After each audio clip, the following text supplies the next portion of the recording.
Hi friends, പുതിയൊരു വീഡിയോയിലേക്ക് സ്വാഗതം. കൊതുകിൻ്റെ ശല്യം കൂടുതലുള്ള സമയത്ത് ഇതൊരെണ്ണം കത്തിച്ച് വെച്ചാൽ മതി.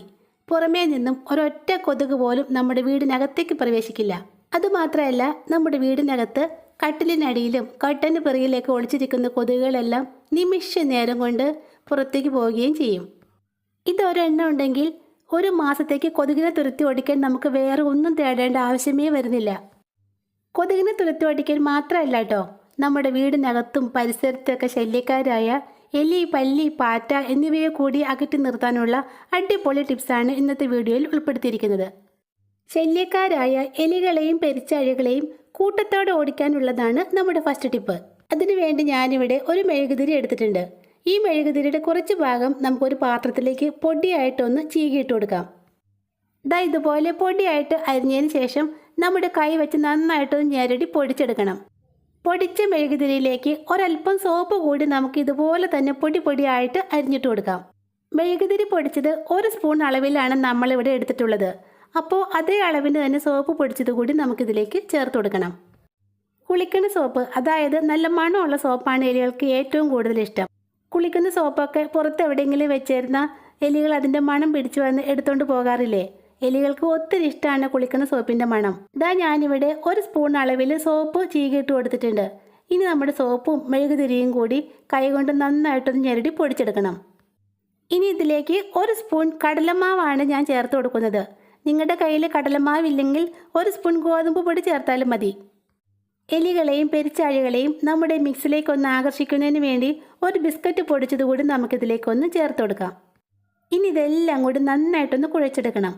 പിന്നെ ഇത് കുഴയ്ക്കാനായിട്ട് ഒരു തുള്ളി വെള്ളം പോലും ചേർക്കരുത് കേട്ടോ. വെള്ളത്തിന് പകരമായിട്ട് വിനാഗിരിയാണ് ചേർത്ത് കൊടുക്കുന്നത്. തുള്ളി വെള്ളം പോലും ചേർക്കാതെ വിനാഗിരി ചേർത്ത് നമ്മുടെ മിക്സ് നന്നായിട്ട് കുഴച്ചെടുത്തതിന് ശേഷം ഇത് ചെറിയ ചെറിയ ബോൾസ് ആക്കി ഉരുട്ടിയെടുക്കാം. ഉരുട്ടിയെടുത്ത ബോൾസ് ഓരോന്നായിട്ട് നമുക്ക് ഓരോ കുഞ്ഞു കുഞ്ഞു പേപ്പർ കഷ്ണത്തിലേക്ക് വെച്ച് കൊടുക്കാം. ഇത് നമ്മുടെ വീടിനകത്തോ പുറത്തോ എലിയുടെയും പല്ലിയുടെയും പാറ്റയുടെയൊക്കെ ശല്യം ഉള്ളത് എവിടെയാണെന്ന് വെച്ചാൽ അവിടെ ഇത് നമുക്ക് കൊണ്ടുവയ്ക്കാം. എൻ്റെ കിച്ചൺ കൗണ്ടർ ടോപ്പിൽ പല്ലിയുടെയും പാറ്റയുടെയൊക്കെ ശല്യം ഒരിച്ചിരി കൂടുതലാണ് കേട്ടോ. അതുകൊണ്ട് ഞാനൊരു ബോളെടുത്ത് അവിടെ വെച്ച് കൊടുക്കുന്നുണ്ട്. മുറ്റത്ത് മതിലിനോട് ചേർന്നുള്ള എലിപ്പൊത്തിൻ്റെ അടുത്താണ് അടുത്ത ബോൾ വെക്കുന്നത്. ഞാൻ ചെയ്ത് നോക്കി 100% റിസൾട്ട് കിട്ടിയ ഒരു ടിപ്പാണിത്. ബിസ്ക്കറ്റിൻ്റെയും കടലമാവിൻ്റെയും സോപ്പിൻ്റെയും ഒക്കെ സ്മെല്ല് കാരണം പല്ലിയും പാറ്റയും എലിയൊക്കെ ഇത് നക്കി നക്കി തിന്നും. ഇതിലൊരല്പമെങ്കിലും ഇവയുടെ വയറിനകത്ത് ചെന്നാൽ മതി. നമ്മളിതിൽ ചേർത്തിട്ടുള്ള മെഴുകുതിരിയും സോപ്പും അതുപോലെ വിനാഗിരിയും എല്ലാം കൂടി ചേർന്ന് പ്രവർത്തിച്ച് ഇവയുടെ വയറ് വീർത്ത് വെള്ളത്തിന് ദാഹിച്ചാണ് ഇവയൊക്കെ ചത്തു വീഴുന്നത്. വളരെയേറെ ആരോഗ്യ പ്രശ്നങ്ങൾ ഉണ്ടാക്കുന്ന ജീവികളാണ് എലിയും പല്ലിയും പാറ്റയും ഒക്കെ. അതുകൊണ്ട് ഹാംഫുള്ളായ കെമിക്കൽസ് ഒന്നും തന്നെ ഇല്ലാതെ നമ്മുടെ വീട്ടിലുള്ള കുറച്ച് ഐറ്റംസ് മാത്രം വെച്ച് ഇതുപോലുള്ള മരുന്നൊക്കെ ഉണ്ടാക്കി ഇവയെ നമുക്ക് കൂട്ടത്തോടെ കൊന്നൊടുക്കാൻ സാധിക്കും. അപ്പോൾ എലിയുടെയും പല്ലിയുടെയും പാറ്റയുടെയും ഒക്കെ ശല്യം ഉണ്ടെങ്കിൽ ഈ ടിപ്പൊന്ന് ചെയ്ത് നോക്കൂട്ടോ. ഉറപ്പായിട്ടും നല്ല റിസൾട്ട് കിട്ടും. വീടിനകത്തെ കൊതുകിനെ കൂട്ടത്തോടെ തുരത്തി ഓടിക്കാനുള്ളതാണ് നമ്മുടെ അടുത്ത ടിപ്പ്. അതിനുവേണ്ടി ഞാനിവിടെ പപ്പായയുടെ ഒരു ഇലയാണ് എടുത്തിട്ടുള്ളത്. പിന്നെ ഒരു തവണ ഉണ്ടാക്കി വെച്ചാൽ 1 മാസത്തേക്ക് നമുക്കിത് യൂസ് ചെയ്യാൻ പറ്റും.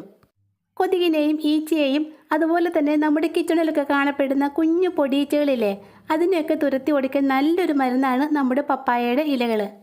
എന്നാൽ നമുക്കിവിടെ പപ്പായയുടെ ഇലകൾ ആവശ്യമില്ല കേട്ടോ. അതിൻ്റെ ആ തണ്ടില്ലേ, അതിൻ്റെ ഒരു കുഞ്ഞു പീസാണ് ഞാനിവിടെ മുറിച്ചെടുത്തിട്ടുള്ളത്. മുറിച്ചെടുത്ത പപ്പായ തണ്ട് ഒരു പഴയ ഗ്ലാസ്സിലേക്കോ അല്ലെങ്കിൽ ഒരു ഗ്ലാസ് ബോട്ടിലിൻ്റെ ഉള്ളിലേക്കോ ഇറക്കി വയ്ക്കാം. പിന്നെ ഒരു കാര്യം പ്രത്യേകം ശ്രദ്ധിക്കണം. പപ്പായ തണ്ട് മുറിച്ചെടുക്കുമ്പോൾ അത് നമ്മൾ വയ്ക്കുന്ന ഗ്ലാസിൻ്റെ മുകളിലേക്ക് ഇതുപോലെ 1 ഇഞ്ചെങ്കിലും പൊങ്ങി നിൽക്കുന്ന രീതിയിൽ വേണം മുറിച്ചെടുക്കാൻ. ഇനി നമുക്കിതിലേക്ക് ആവശ്യമായ ഒരു മിക്സ് തയ്യാറാക്കിയെടുക്കണം. അതിനുവേണ്ടി ഞാനിവിടെ ഇത്രയും ചുവന്നുള്ളിയാണ് എടുത്തിട്ടുള്ളത്. നമ്മൾ എടുത്ത ചുവന്നുള്ളി നന്നായിട്ടൊന്ന് ചതച്ചെടുക്കണം. അതിനുവേണ്ടി ഒരു ഇടികല്ലിലേക്ക് ഇട്ട് കൊടുക്കാം. ചുവന്നുള്ളിയോടൊപ്പം 3 അല്ലി വെളുത്തുള്ളി കൂടി ഇതിലേക്ക് ഇട്ട് നന്നായിട്ടൊന്ന് ചതച്ചെടുക്കാം. കൊതുകിനെയും ഈച്ചയെയും ഒക്കെ തുരത്തി ഓടിക്കാൻ വളരെ എഫക്റ്റീവായ ഐറ്റംസാണ് നമ്മുടെ ചുവന്നുള്ളിയും വെളുത്തുള്ളിയും സവാളയും ഒക്കെ. ഇതൊക്കെ ഇങ്ങനെ ചതച്ച് വെറുതെ വെച്ചാലും മതി. ഇതിൻ്റെയൊക്കെ സ്മെല്ല് തീരുന്നത് വരെ ഈച്ചയും കൊതുകും ഒന്നും നമ്മുടെ പരിസരത്തേക്ക് പോലും അടുക്കില്ല.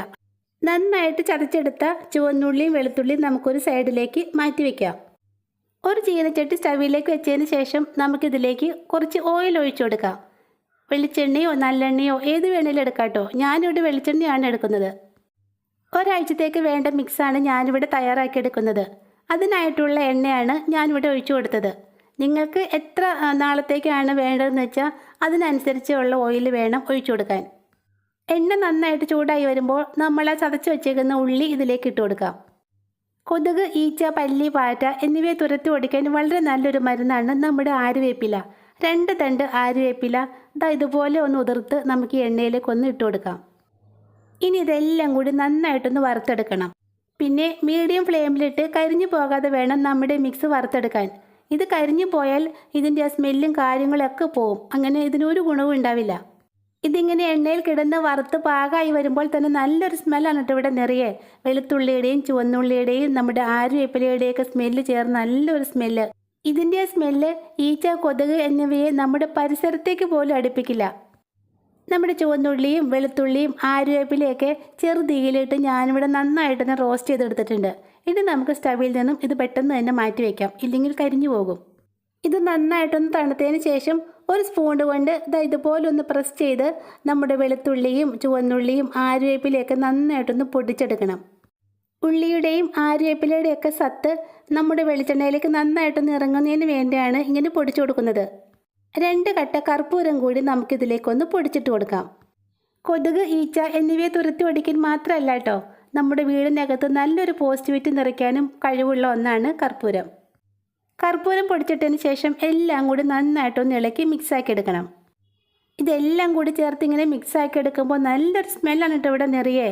കൊതുകും ഈച്ചയും പൊടിയീച്ചയും ഒക്കെ തുരത്തി ഓടിക്കാൻ പറ്റിയ അടിപൊളി സ്മെല്ലാണിത്. തയ്യാറാക്കി എടുത്ത് നമ്മുടെ മിക്സ് കിച്ചണിലൊന്നും യൂസ് ചെയ്യാത്ത ഒരു പഴയ ഗ്ലാസ്സിലേക്കോ അല്ലെങ്കിൽ ഒരു ഗ്ലാസ് ബോട്ടിലിലേക്കോ ഒഴിച്ചു കൊടുക്കാം. നമ്മൾ ആദ്യം മുറിച്ച് വെച്ചേക്കുന്ന പപ്പായ തണ്ടില്ലേ, അതിൻ്റെ നീളത്തിനേക്കാളും കുറച്ചുകൂടി നീളത്തിലുള്ള ഒരു കഷ്ണം കോട്ടൺ തുണി മുറിച്ചെടുത്ത് ഒരു തിരി പോലെ ഒന്ന് തെറുത്തെടുക്കാം.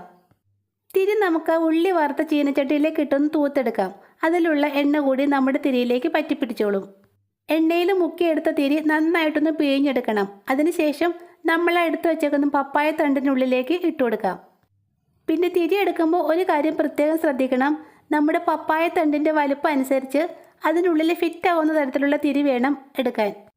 പപ്പായ തണ്ടിനുള്ളിലേക്ക് തിരി ഇട്ടതിന് ശേഷം നമ്മൾ എണ്ണ ഒഴിച്ച് വെച്ചേക്കുന്ന ഗ്ലാസ്സിനുള്ളിലേക്ക് ഈ തണ്ടൊന്ന് ഇറക്കി വയ്ക്കാം. ഇനി നമുക്കിതൊന്ന് കത്തിച്ച് വയ്ക്കാം. ഇതിങ്ങനെ കത്തുമ്പോൾ നല്ലൊരു സ്മെല്ലാണ് കേട്ടോ ഇവിടെ നിറയെ. നമ്മുടെ വെളുത്തുള്ളിയും ചുവന്നുള്ളിയും ആര്യവേപ്പിലയും കർപ്പൂരവും ഒക്കെ വെളിച്ചെണ്ണയിൽ കിടന്ന് കത്തുമ്പോഴുള്ള നല്ലൊരു സ്മെല്ല്. അതുമാത്രമല്ല, ഈ തിരി ഇങ്ങനെ കത്തുമ്പോൾ നമ്മുടെ പപ്പായ തണ്ടിൻ്റെ സൈഡ് കൂടി ചെറുതായിട്ടൊന്ന് കത്തുന്നുണ്ട്. അതിൻ്റെ ഒരു സ്മെല്ല് കൂടി ഇവിടെ കിട്ടുന്നുണ്ട് കേട്ടോ. എല്ലാം കൂടി ചേർന്ന ഈ ഒരു സ്മെല്ലാണ് കൊതുകിനെയും ഈച്ചയും ഒക്കെ തുരത്തി ഓടിക്കുന്നത്. സന്ധ്യാസമയത്ത് ഇതുപോലെ ഒന്നുണ്ടാക്കി നമ്മുടെ സിറ്റ് ഔട്ടിലോ റൂമിനകത്തോ എവിടെയെങ്കിലും ഒന്ന് കത്തിച്ച് വെച്ചാൽ മതി. ഇതിൻ്റെ സ്മെല്ല് കാരണം ഒരൊറ്റ കൊതുക് പോലും നമ്മുടെ വീടിനകത്തേക്ക് പ്രവേശിക്കില്ല. ഇതൊന്ന് കത്തിച്ച് വെക്കുമ്പോൾ നമ്മുടെ വീടിനകത്തെ ബാഡ് സ്മെല്ലൊക്കെ മാറി നല്ലൊരു ഫ്രഷ്നെസ് കിട്ടും. അതുമാത്രമല്ല, നമ്മുടെ വീടിനകത്ത് നല്ലൊരു പോസിറ്റിവിറ്റി നിറയുകയും ചെയ്യും. അപ്പോൾ ഇന്നത്തെ ടിപ്സ് നിങ്ങൾക്ക് യൂസ്ഫുള്ളായി തോന്നുവാണെങ്കിൽ ഈ ചാനൽ ഒന്ന് സബ്സ്ക്രൈബ് ചെയ്തേക്കണേ. താങ്ക്